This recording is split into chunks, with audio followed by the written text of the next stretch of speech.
Biag ni Lamang. Ang bayan ng Nalbuan ay kilala sa lawigan ng La Union. Marami kasing mga likas na yaman na matatagpuan sa lugar. Isa lang ang problema, may mga igorot na nagpupunta rito para manggulo.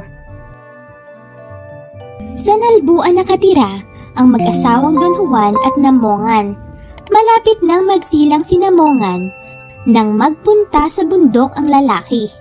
Hahabulin namin ang mga igorot na nanggugulo sa ating bayan. Wika ni Don Juan.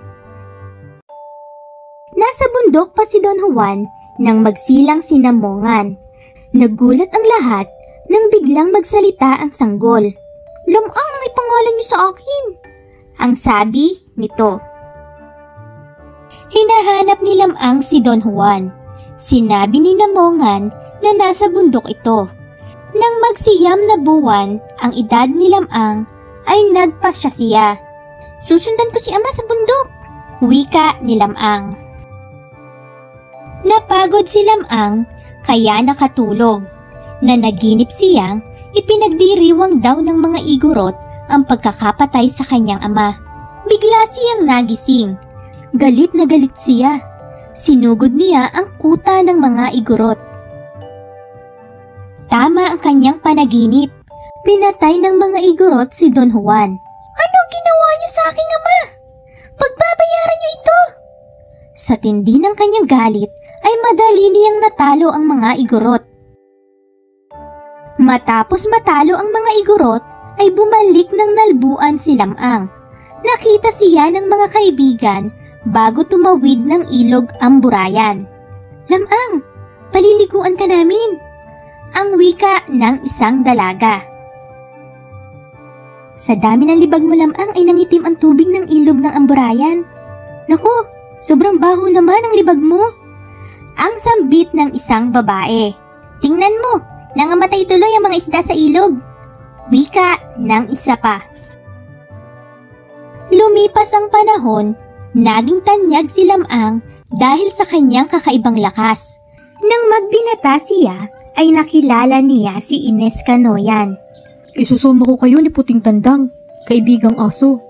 Ang sabi niya.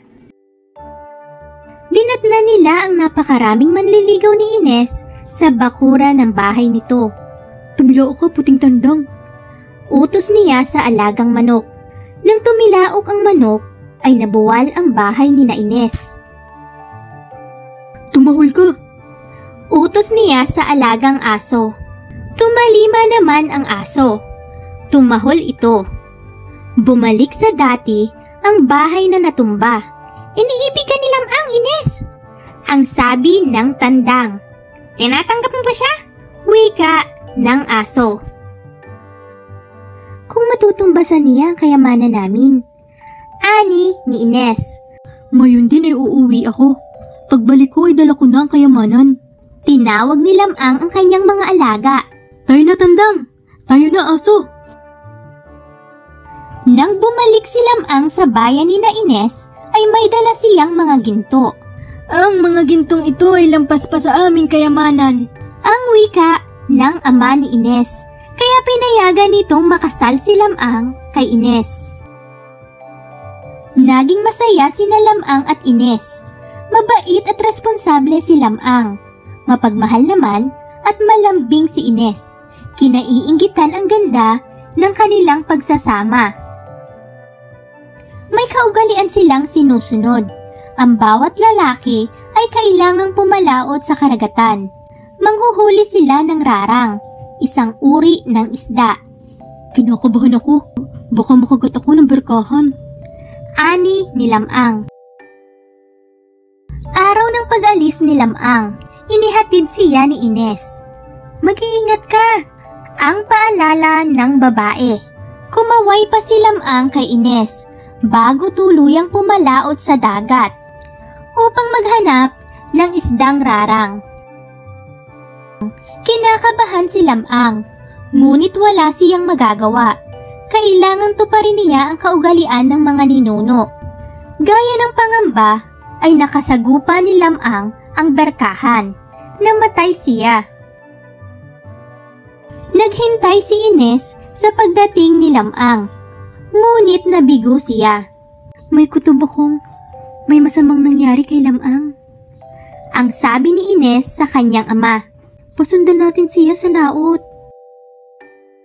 Natuklasan ng mga naghahanap na patay na si Lamang. Sumisid sila sa ilalim ng dagat.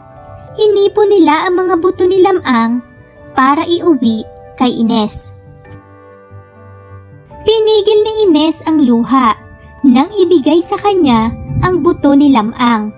Pinagtiyagaan niyang buuin ang kalansay habang nakabantay ang puting tandang at ang alagang aso ni Lamang. Tumigil lang si Ines nang maiayos ang kahuli-hulihang buto ni Lamang. Nagulat lang siya nang bigla itong mabuhay. Lamang! Ang bulalas ni Ines. Hindi makapaniwala si Ines nang magbalik sa dating anyo ang asawa. Nagyakap sila. Mula noon ay namuhay silang maligaya.